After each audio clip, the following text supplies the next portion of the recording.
Bom dia, meus irmãos. Não está parecendo bom dia de quem tomou café, não. Vou dar mais uma chance, hein? Bom dia, meus irmãos. Bom dia. Eu ia perguntar se isso era tristeza, porque não teve sobremesa para todo mundo comprar, né?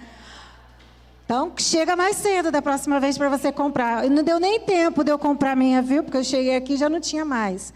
Mas esse é um bom dia de quem está alegre, de quem está feliz, de estar na presença do Senhor, na casa do Pai. E esses momentos de celebração coletiva é quando juntos como igreja podemos nos fortalecer, podemos adorar ao Cordeiro que é digno de receber honra, glória e louvor. E esses momentos de celebração coletiva nos ajuda, enche o nosso tanque espiritual para que a gente possa viver toda a semana, no dia a dia, nas casas, enquanto a igreja estiver espalhada pela cidade. Eu sempre digo o seguinte, que o domingo, o momento que nós nos reunimos, é o dia que a igreja está reunida em adoração. E ao longo da semana, de segunda a sábado, é quando a igreja está espalhada na proclamação. E assim deve ser. Precisamos, aonde estivermos, compartilhar a palavra de Deus. É um privilégio e uma responsabilidade sempre estar aqui compartilhando a palavra do Senhor. E nessa manhã eu quero refletir com você sobre 3 filosofias de vida que a gente encontra numa parábola de Jesus. Jesus, ele falava a língua do povo. Apesar de Jesus ser Deus, o Todo-Poderoso, ele se esvaziou de si mesmo, veio até nós, se fez gente. E durante os seus 3 anos de ministério, Jesus anunciou o caminho da salvação. Muito obrigada, pastor. Anunciou para nós o caminho da salvação, que era ele mesmo. Mas Jesus, ele não se distanciou de nós na forma de comunicar, na forma de falar, na forma de ensinar. Então, ele usava as parábolas. O que são parábolas? Histórias. Jesus pegava uma história de algo que era conhecido para determinado grupo, e a partir daquela coisa conhecida, ele levava para uma reflexão de algo muito mais profundo, de algo que era eterno. Ele falava para pescadores, então ele falava sobre peixes. Quando ele foi chamar os discípulos, ele disse o quê? Deixe as redes e venham ser pescadores de homens. E essa parábola aqui, Jesus, que nós vamos refletir nessa manhã, Jesus estava falando para pessoas que conheciam a lei de Israel, a lei judaica. Ele não estava falando para pessoas que ainda não conheciam a lei. Estava falando para pessoas que já conheciam aquilo que a lei de Moisés, a lei judaica propunha. Então eu quero pedir você abrir a sua Bíblia no capítulo 10 do Evangelho de Lucas. E nós vamos ler os versículos de 30 a 37. É uma história conhecida, é uma parábola conhecida, mas eu espero e oro para que o Senhor, o nosso Deus, possa trazer um novo significado para você e um novo olhar nessa manhã, que possa encontrar morada no seu coração e produzir mudanças na sua vida e na minha vida também. Então, Lucas, capítulo 10, os versículos de 30 a 37. Vocês têm aí na projeção, a versão que eu estou usando aqui é a versão Almeida, século 21. Pode ser que uma outra coisa esteja um pouquinho diferente, mas o contexto, a essência do texto é a mesma. Diz assim: E Jesus lhe respondeu: Um homem descia de Jerusalém para Jericó e caiu na mão de assaltantes que o roubaram. E depois de espancá-lo, foram embora, deixando-o quase morto. Por acaso, um sacerdote descia pelo mesmo caminho e, vendo-o, passou longe. De igual modo, também um levita chegou àquele lugar e, quando viu, passou longe. Mas um samaritano que ia de viagem aproximou-se e, vendo, encheu-se de compaixão. Chegou perto dele, enfaixou suas feridas, aplicando-lhes azeite e vinho e, pondo-a sobre a sua própria montaria, levou-a para uma hospedaria e cuidou dele. No dia seguinte, pegou 2 denários e entregou-os ao hospedeiro e disse: Cuida dele, quando voltar te pagarei tudo o que gastares a mais. Qual desses 3 te parece ter sido o próximo do que caiu na mão dos assaltantes? O doutor da lei respondeu: Aquele que teve misericórdia dele. Então Jesus lhe disse: Vai e faze o mesmo. Um cenário bastante conhecido para a gente, uma parábola de Jesus, a forma dele ensinar. A gente está vendo aqui ele falando do bom samaritano e a gente conta essa história muitas vezes para as crianças. Mas nessa parábola a gente pode ver 3 filosofias de vida diferentes. E eu queria que você memorizasse. A primeira filosofia de vida, que muitas vezes não está incutida apenas na parábola, mas no nosso jeito de ser atual e no mundo que a gente está vivendo hoje, é aquela que diz assim: aquilo que é teu é meu, eu vou roubar. Essa era a filosofia de vida daquele assaltante. O assaltante olhou para o homem que vinha caminhando e percebeu que aquilo que ele tinha poderia ser dele. Colocou cobiça, colocou inveja, colocou desejo de ter aquilo que estava ali com aquele samaritano. E então ele foi e fez o quê? Roubou, bateu, machucou e deixou ele lá, deitado à beira do caminho. Pode parecer que não, mas muitas vezes nós nos comportamos como se fôssemos também esses salteadores. Muitas vezes temos vivido a vida e nas pequenas coisas do nosso dia a dia, muitas vezes nós corremos o risco de nos comportar também como os salteadores. E aí a gente pode dizer: não, eu não sou ladrão, eu não roubo ninguém. Talvez verdade, a gente não seja ladrão de pegar uma arma e sair por aí roubando as pessoas. Mas quantas vezes a gente começa a viver a vida olhando para aquilo que as pessoas têm e desejando ter aquilo que as pessoas têm para nós? Quantas vezes no nosso ambiente de trabalho a gente olha aquele colega de trabalho que está sendo bem reconhecido, bem visto, e a gente começa a criar uma certa situação para a gente poder chegar ou galgar o lugar daquela pessoa? Quantas vezes olhamos para outros e que tem seus relacionamentos, tem seu namoro, seu casamento, e começa-se a cobiçar a esposa do outro, a namorada do outro, namorada da outra, namorado, o esposo da outra, e começa a querer construir a própria felicidade em cima da felicidade da outra pessoa. Isso também é ser salteador. Quando a gente quer tomar para a gente algo que não nos pertence, que pertence a outra pessoa. Quantas vezes vemos a gente sendo salteador nos nossos negócios no dia a dia? Aquele velho jeitinho brasileiro, em que a gente tenta dar uma driblada na situação para para ter benefícios ou para conseguir melhores resultados, pagando de repente para poder passar à frente de uma fila, ou mesmo driblando a Receita Federal na hora de fazer o imposto de renda, tentando omitir alguns dados, algumas coisas. Somos salteadores em alguns momentos da nossa vida. Aí você pode colocar uma questão política, discutir: mas o governo é isso, o governo é aquilo, a gente paga imposto, não recebe. Não importa. Não importa o que o outro faz, importa como que eu às vezes me comporto. E muitas vezes eu me comporto como um salteador, querendo levar vantagem, querendo me dar bem, quando outra pessoa acaba sendo prejudicada. Quantas vezes a gente fala coisas que não deveria falar, a gente usa de uma palavra mais ácida, de uma crítica mais ofensiva, e a gente rouba do outro a alegria, porque aquela palavra ofensiva, aquela palavra ácida, aquela forma perversa, às vezes, de nos referirmos, tira da pessoa a alegria, a satisfação da vida, e a gente entristece aquela pessoa. Quantas vezes nós podemos passar uma informação à frente? E o perigo é quando a gente faz isso em termos de motivo de oração, né?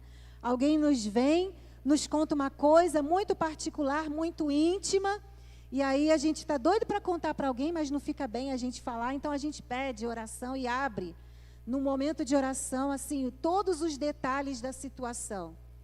E isso acaba sendo uma forma de expor a outra pessoa.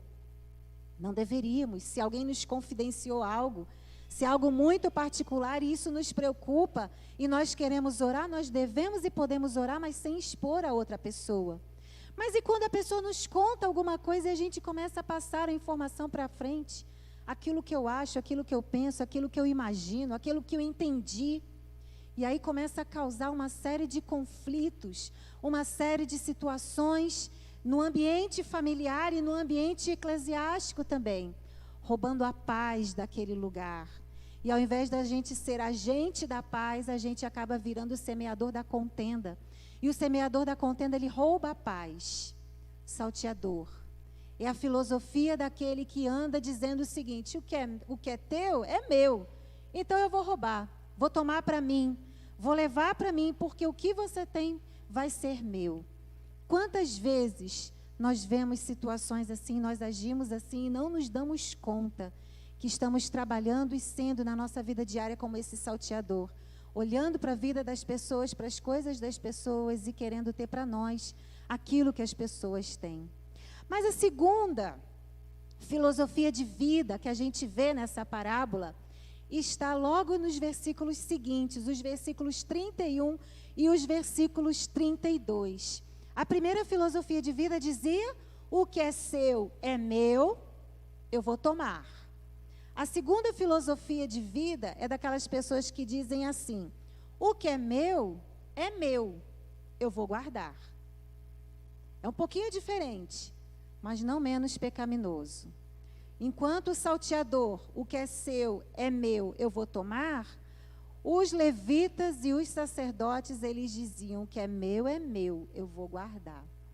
E aí, irmãos, está uma questão de egoísmo, de viver para o próprio eu, de viver para a satisfação pessoal apenas, como se não houvesse necessidades no mundo, como se não houvesse dificuldades. Na última vez que eu trouxe a palavra do Senhor aqui para os irmãos, acho que foi no mês de maio, a gente falou um pouco sobre as marcas do nosso cenário social, as marcas da pós-modernidade. E a gente falou muito sobre o relativismo, o consumismo, o hedonismo. A gente viu que o hedonismo, o que é? É a busca de satisfação pessoal, é a busca pelo prazer constante. O importante é ser feliz. Isso não é bíblico, mas a gente ouve por aí o tempo todo. O tempo todo a gente escuta isso. E muitas vezes a busca pela felicidade, a busca pela satisfação pessoal é algo tão intenso e é um objetivo de vida tão prioritário que eu esqueço que existem outras pessoas que também podem e devem ser abençoadas através da minha vida. Quem era o sacerdote? Era aquele que tinha a função de representar o povo diante de Deus e Deus diante do povo.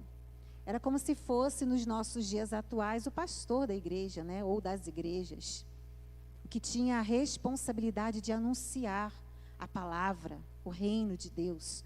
O sacerdote era o líder religioso do povo hebreu. Quem eram os levitas? Eram as pessoas separadas para o louvor, para a adoração. Quando as tribos de Israel foram repartidas em 12 tribos, a tribo de Levi foi consagrada ao Senhor para a adoração, para o serviço no culto. Então a gente fala que são aqueles que cantam, que tocam, mas aqueles que ministram no culto.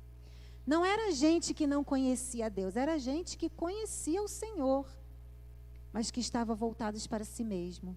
A Bíblia diz na história de Jesus que o sacerdote e o levita, eles passaram, viram lá o homem caído no chão, mas eles passaram de largo. O que é meu. Eu não vou dividir. Eu vou guardar. Quantas vezes Deus tem nos dado dons, talentos, bens, oportunidades, e nós temos vivido e usado apenas para nós mesmos e para o nosso bem-estar. E esquecemos que ao nosso redor existem milhares de pessoas que estão caídas à beira do caminho, em que poderíamos ser instrumentos de Deus para tocar na vida delas e curá-las de suas feridas. Às vezes oramos pedindo ao Senhor que nos abençoe. Senhor, abençoa para que eu possa crescer, para que eu possa prosperar. Aí o Senhor nos abençoa. E o que eu faço com a prosperidade? Eu não devolvo ao Senhor os meus dízimos, as minhas ofertas. A minha igreja às vezes tem muitas necessidades e eu retenho os recursos que Deus tem me dado com medo de faltar para mim. Não, é meu, eu vou guardar. Vou abençoar a igreja? Vou ajudar a construir sala? Vou ajudar a construir hall de entrada? Vou ajudar? Não, vou guardar, pode faltar. Às vezes a gente ora pedindo ao Senhor: Senhor, me ajude a passar no vestibular. Me ajuda a entrar na faculdade. Me ajuda a concluir a minha faculdade. E aí Deus abençoa, com muita luta você vai conseguindo, estuda, aprende. E o que você faz com esse conhecimento que você adquire? Só ganha dinheiro? Só usa esse conhecimento em benefício próprio? Para melhorar de vida? Para ter um novo emprego? Para ter títulos? Ostentar na parede, né? Cada certificado, uma moldura pendurado na parede. Não tem nenhum problema com quem faz isso, viu? Tranquilo. desde que a gente use o nosso conhecimento para abençoar as pessoas. Às vezes a gente começa a orar pedindo ao Senhor, Senhor, me dá um carro. Estou precisando de um carro, eu quero comprar um carro. Aí Deus dá o carro. Aí estou indo para a igreja, vejo o irmãozinho lá andando na chuva e sou incapaz de dar uma carona para ele. Peço ao Senhor, Senhor, eu quero comprar minha casa própria, Senhor. Eu não quero mais pagar aluguel. Abençoa, Senhor, a minha vida para que eu possa ter a minha casa própria. Aí Deus vai, abençoa, compra minha casa própria, mas não abra a minha casa para que ela seja um lugar de bênção para pessoas que não conhecem a Jesus. Na minha casa eu não ministro células, não tenho células, na minha casa eu não tenho cultos de oração. Na minha casa eu não reúno os irmãos da igreja para orar, para ser bênção na vida delas. A minha casa, ela é minha, só minha. Eu não vou repartir. Filosofia daqueles que conheciam a Deus, sacerdotes e levitas. O que é meu, eu vou guardar. Vou repartir? Não, eu vou guardar. E essas filosofias de vida, as filosofias do salteador, as filosofias do sacerdote e do levita, acabam deixando as pessoas à beira do caminho. Porque enquanto o salteador está dizendo ali, o que é seu é meu, eu vou tomar, o levita e o sacerdote está dizendo, o que é meu, eu vou guardar, a gente tem a terceira filosofia de vida, e essa sim é aquela que a gente deve seguir. É aquela que está no versículo 33, 34 e 35. É o samaritano. O samaritano, a filosofia de vida dele é o seguinte, o que é meu é seu, eu vou repartir. Ele não reteve para ele, ele dividiu, ele repartiu. Agora, uma curiosidade que Jesus nos traz nessa parábola, que está aí como pano de fundo. Quem era o samaritano? Quem vem na escola bíblica precisa saber quem era o povo samaritano. Mas se você não vem na escola bíblica, eu vou te dar uma chance, vou te explicar, mas quero te desafiar a vir na escola bíblica domingo que vem, para você aprender mais coisas, não só essas. Quando o povo de Israel foi para o exílio, para o cativeiro, havia uma ordem de que eles não deveriam se contaminar, nem se casar com as pessoas que não fossem do povo de Israel. Eles só podiam se casar entre o povo hebreu. Porque se eles se casassem com povos que não servissem ao Deus eterno, eles iam se tornar um povo impuro. E muitos dos israelitas não obedeceram à ordem de Deus. E lá no cativeiro eles se casaram com as mulheres e com aquelas pessoas que não eram do povo hebreu. E quando o cativeiro terminou e eles voltaram para a terra de Israel, aquelas pessoas voltaram, mas aqueles que casaram com as mulheres que eram de outros povos, foram considerados impuros. Então eles ficaram numa região mais para o norte, para o sul, sei lá, eu faltei a aula de geografia bíblica, mas depois você olha lá. Não fiz teologia, né? Então, às vezes, norte e sul, mas olha lá na Samaria, onde você vai ver. A região da Samaria era o lugar onde ficaram essas pessoas que tinham se casado com aqueles que não eram hebreus, entre aspas, puros.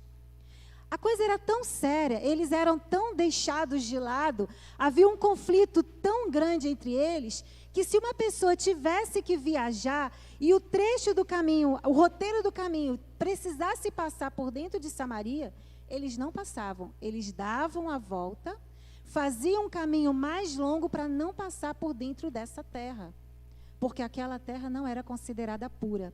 Lembra quando Jesus encontrou a mulher samaritana? E ele tem lá aquele diálogo com ela, e a mulher samaritana pergunta, mas Senhor, dizem que é aqui, dizem que é lá, a adoração, onde é? Quando Jesus conversa com uma mulher, ele quebra toda uma hierarquia cultural, porque ela era mulher e ainda mais ela era samaritana. Além de ser mulher, ainda era do povo impuro. Então, existia essa questão ali cultural, e que está nas entrelinhas da parábola. Porque a Bíblia está nos dizendo que justamente o samaritano, aquele considerado de menor valor, de menor importância, o infiel, justamente esse, de quem não se esperava nada, é ele que olha para aquele homem caído no caminho e estende a mão. Jesus está dizendo que às vezes nós, a interpretação que se faz é que Jesus está dizendo que nós, que conhecemos a Deus, que vivemos no ambiente, no arraial do Senhor, levitas e sacerdotes, que temos a obrigação de cumprir aquilo que a palavra nos ensina, muitas vezes deixamos as pessoas na beira do caminho. E às vezes, de quem não se espera nada, de quem não tem nada a oferecer, é justamente essa pessoa que estende a mão e que abençoa. Meus irmãos, nós precisamos olhar para esse texto e pedir ao Senhor que nos ensine a sermos como esse samaritano. Pessoas que vivem no mundo atual, nos dias de hoje, com essa filosofia de vida: o que é meu é seu, eu vou repartir. Se Deus está me dando, eu não vou guardar, eu vou dividir. Se Deus está me dando conhecimento, não é para eu ficar cheio do conhecimento, doutor, o mestre. É para eu dizer para as pessoas que aquele conhecimento é para abençoar a vida delas. Se Deus está me dando bens, não é para reter os bens, ficar com a conta bancária lá cada vez maior, mas é para que eu possa abençoar o reino de Deus e as pessoas. Você já viu alguém indo para o cemitério carregando o carro de mudança? Você sabia que quando a gente morrer, a gente não leva nada? Estou falando alguma novidade para você? Não, né? Você sabia que nem a roupa que você vai ser enterrado você escolhe? E geralmente não vão mandar colocar você naquela roupa nova do shopping que ainda está com etiqueta. Porque essa, alguém vai dizer assim: ah, não enterra com essa não, está tão boa, nem foi usada. Enterra com outra. Mas mesmo assim, a gente vive a vida como se a gente fosse levar tudo o que a gente tem. A gente não se deixa usar. A gente não reparte. A gente retém os dons, os talentos, os recursos, e a gente vai deixando as pessoas à beira do caminho. Você sabe qual é o lugar mais rico do Rio de Janeiro? Quem sabe dizer o lugar mais rico do Rio de Janeiro? Quem arrisca? O lugar mais rico do Rio de Janeiro. Isso aí, Nilos. Cola não, Nilos. Você já... Cola não, você está certo. Mas vamos ver se outra pessoa se arrisca. Não vale colar do Nilo, porque ele já acertou a resposta. Quem chuta o lugar mais rico do Rio de Janeiro? Lugar mais rico. Ninguém se arrisca? Nenhum prédio, nenhum lugar, nenhum patrimônio? Lagoa? Talvez. Ali tem mansões naqueles prédios ali que inimagináveis. Pode ser que na Barra, né, nos Novos Ricos. Será? Metro quadrado mais caro do Rio aonde? Metro quadrado mais caro. Mas veja que eu perguntei o lugar mais rico. Então, não é só o metro quadrado. Mas o lugar mais rico, meus irmãos, é o cemitério. É o cemitério. Sabe por que é o cemitério? Lá estão enterrados talentos e possibilidades que muitas vezes não foram.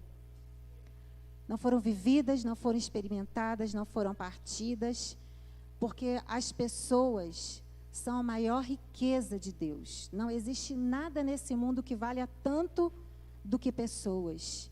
Foi por pessoas que Jesus entregou a sua vida. E muitas vezes a gente tem muitos talentos e a gente leva para o cemitério. A gente não abençoa a vida das pessoas.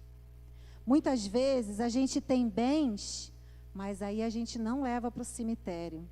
A casa que você demorou tanto para comprar e o carro, muitas vezes vai ser motivo de disputa de herança. Aquilo que nós deixamos nas pessoas é muito mais importante do que aquilo que nós deixamos para as pessoas. E a filosofia de vida desse samaritano dizia exatamente isso. O que eu vou deixar nesse homem é muito mais importante do que eu vou deixar para esse homem. Apesar de que ele deixou algo importante.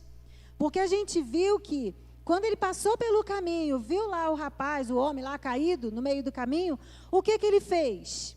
Colocou em cima, né, do seu animal, pegou lá, ó, pondo sua própria montaria, não sabemos se é cavalo, se era jumento, se era camelo, mas pegou aquele homem, lavou as feridas dele, colocou na sua montaria, levou até uma hospedaria, pagou 2 denários para que aquele homem ficasse ali e se recuperasse. Quanto valia um denário? Quem lembra uma das últimas vezes que eu falei aqui? Um denário é o quê? Era a diária de um trabalhador braçal.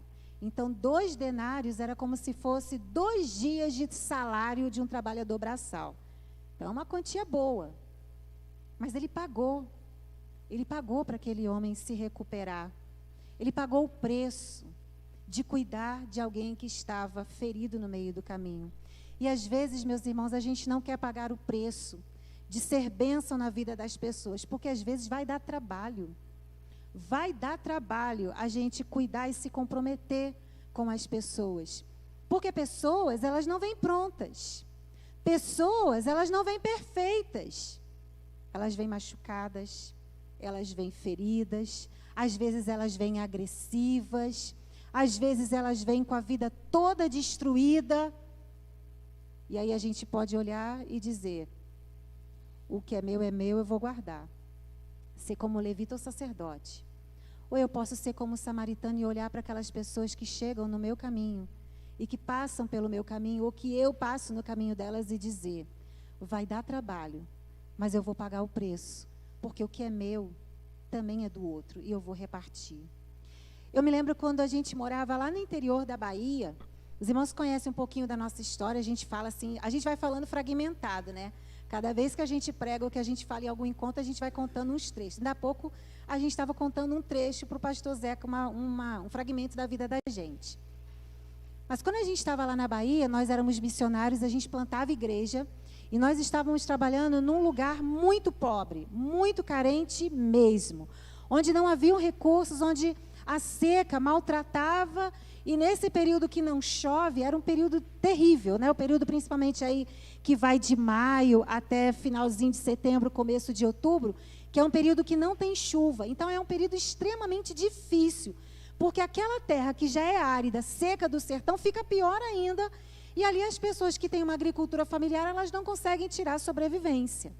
Então é uma região de carência. Estávamos plantando uma igreja nesse lugar, onde 90% das pessoas que eram membros daquela igreja viviam de programas assistenciais do governo federal. Cada hora muda um pouco o nome do programa, né? Naquela época eu não sei mais qual era o nome do programa, mas era uma dessas bolsas. Então, não era de muitos recursos, era um povo simples.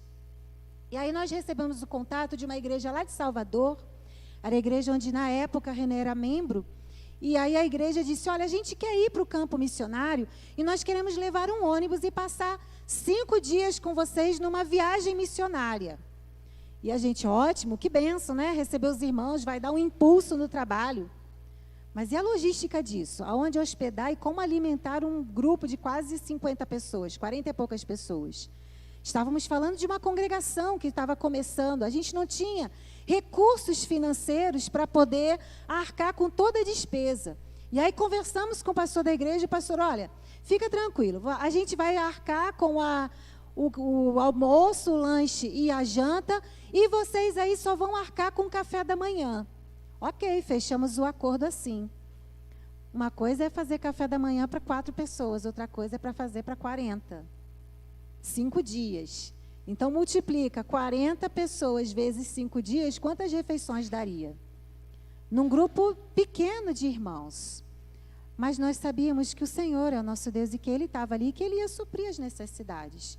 Começamos a orar e começamos a falar para os irmãos que precisaríamos levantar os recursos para poder alimentar aquelas pessoas que estariam conosco, nos ajudando e fortalecendo o trabalho missionário na igreja que estava sendo plantada. E aí, meus irmãos, quando a gente fez a lista do café da manhã, que é um pouquinho diferente da nossa aqui, né? Aqui é café, pão, queijo, frutas. Lá não, lá é café, cuscuz, inhame, batata doce, mandioca. Então, a gente foi fazendo a lista do café da manhã. Uma menina de 13 anos chega para mim e fala assim, eu vou trazer cuscuz. Eu falei, você vai trazer cuscuz? Ela falou, vou. Pode colocar meu nome na lista, eu vou trazer o cuscuz, vou trazer 2 pacotes de cuscuz. Eu falei, tá bom, eu vou colocar seu nome na lista. E eu coloquei o nome dela na lista. Sabe quem era essa menina? Uma adolescente que ia sozinha para a igreja. A família dela não era crente.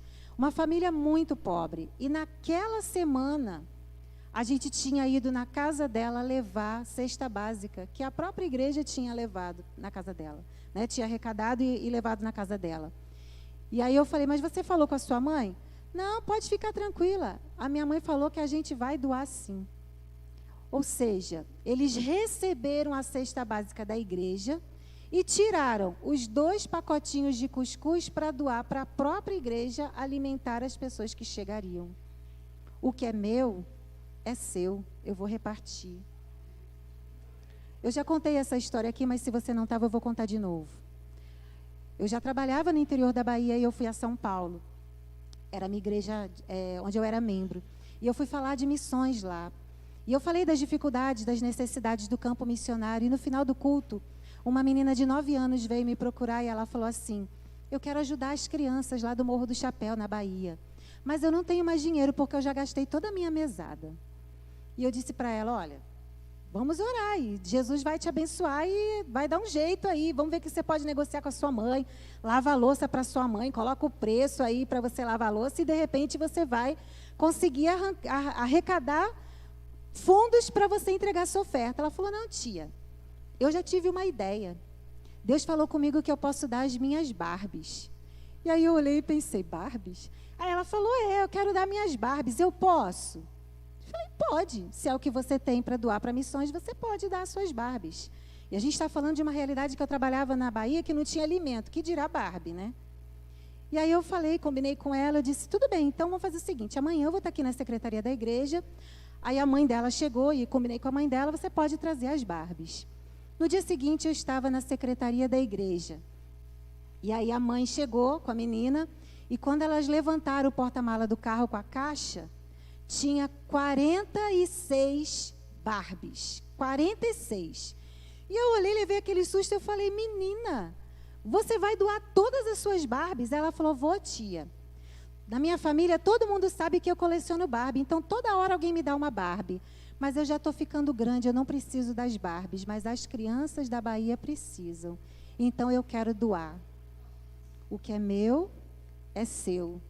Eu vou doar. Meus irmãos, quantas vezes nós não temos uma filosofia de vida como essa? De repartir o que Deus tem nos dado. E o repartir não é só de coisas, mas é repartir vida, repartir sorrisos, repartir abraços, repartir esperança. Existem milhares de pessoas à beira do caminho e nós não podemos continuar passando de largo. A igreja de Jesus vai ser conhecida nesse mundo não pela música que canta, nem pela palavra que prega nos púlpitos. Ela vai ser conhecida pela palavra que prega na vida, na música que canta, no seu testemunho. Porque é isso que vai fazer o mundo acreditar verdadeiramente que o nosso Deus é um Deus real. Blá, blá, blá, tem muito na internet. Não preciso nem sair de casa para vir à igreja, porque lá na internet tem. Agora, quando eu prego uma palavra que eu estou vivendo na minha vida, e a minha vida é a palavra pregada, eu sou usada por Deus para tirar pessoas na beira do caminho. Quantas pessoas feridas, quantas pessoas machucadas. E Deus coloca em mim as possibilidades para lavar as feridas das pessoas. Mas quem sou eu nessa parábola? Eu sou o salteador, aquele que causa ferida? Ou eu sou o samaritano, aquele que lava as feridas, coloca a pessoa no ombro e leva para cuidar dela?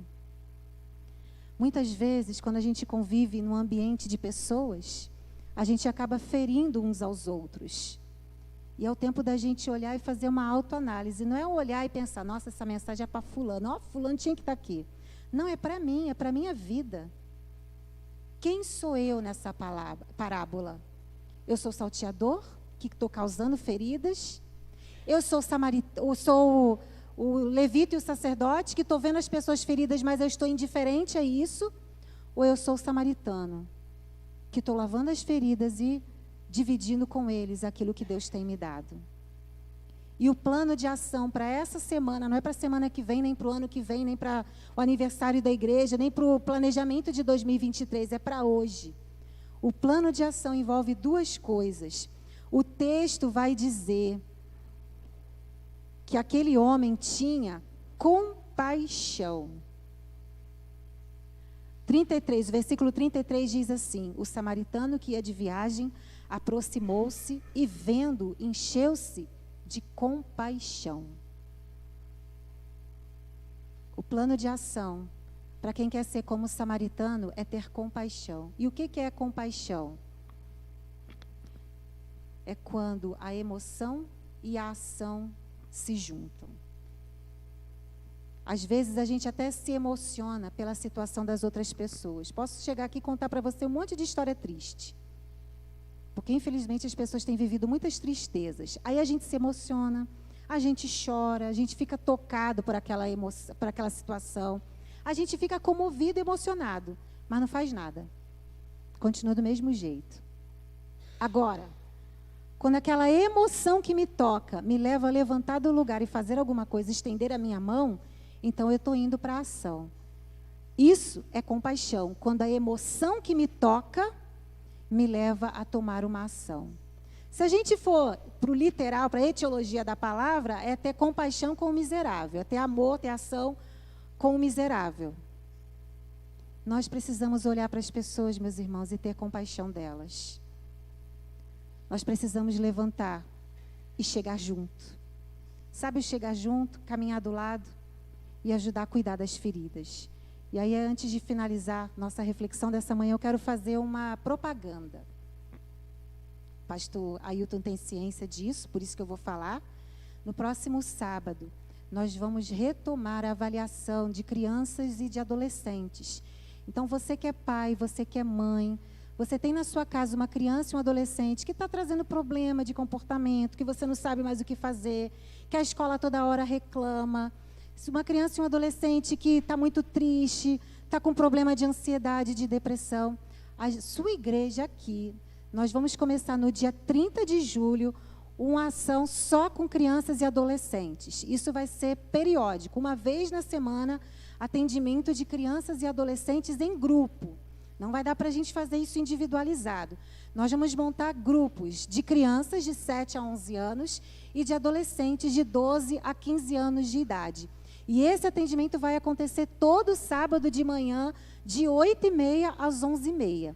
Então, se você quiser e precisa na sua família de alguém, de alguma criança ou adolescente que precisa desse tipo de atendimento, você precisa vir aqui no sábado agora e no sábado dia 23, porque a gente vai fazer a triagem, vai fazer entrevista, avaliação, para que essa criança possa compor um dos grupos. Então, para os pais, é 16 e 23. E no dia 30, a gente vai começar com as crianças.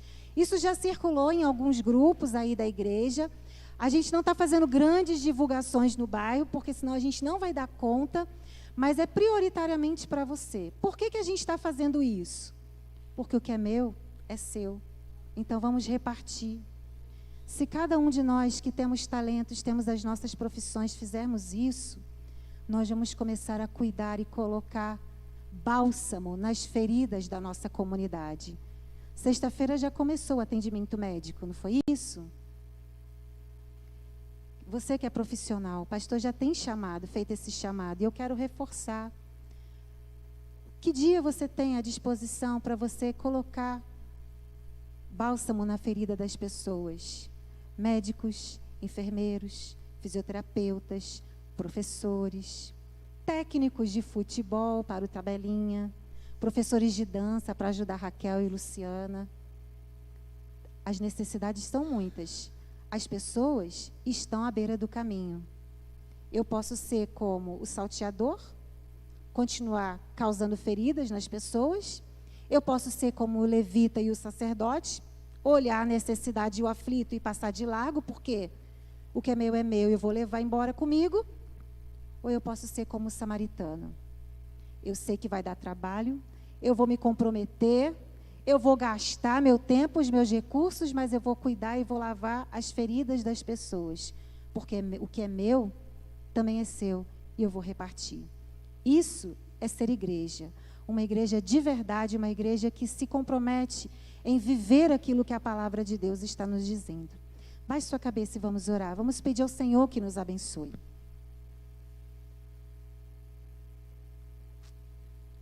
Nessa manhã, com honestidade, diante do Senhor. Só você e Ele, ninguém mais.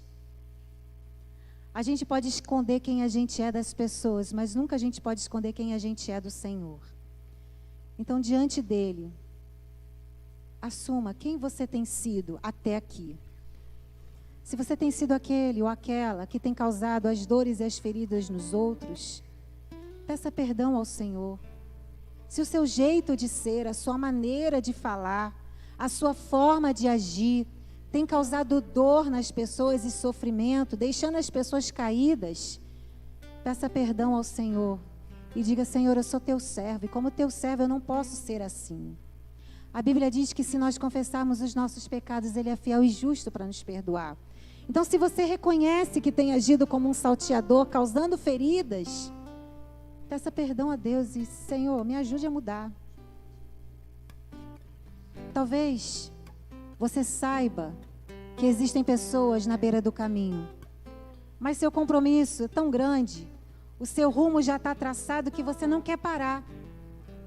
E aí tem sido como o salteador e como levita, como o sacerdote e o levita, deixado as pessoas à beira do caminho, guardado para si mesmo aquilo que Deus tem te dado. Peça perdão. Senhor, me perdoe, porque eu estou tão envolvida com as coisas, tão envolvido com as coisas, que eu não estou conseguindo perceber as necessidades e não estou me deixando usar. Me perdoa, Senhor, porque não é assim que eu quero viver. E nessa manhã, peça a Deus para que você seja como o samaritano. Pai, ainda que ninguém espere nada de mim, ainda que eu seja como o samaritano, alguém de quem nada se espera, eu quero ser usado pelo Senhor para curar as feridas dos que estão caídos no caminho. Eu não sei muito, eu não tenho muito, mas o que eu tenho, eu vou repartir, porque vem do Senhor. Eu não quero passar de largo, eu quero ser usado pelo Senhor. Eu quero ser igreja verdadeiramente na vida e não apenas na fala. Eu quero ser a música cantada em quem está vivendo em dor e sofrimento, de angústia e gritos de silêncio. Eu quero ser a tua palavra vivida para quem muitas vezes tapa os ouvidos para ouvir a tua voz.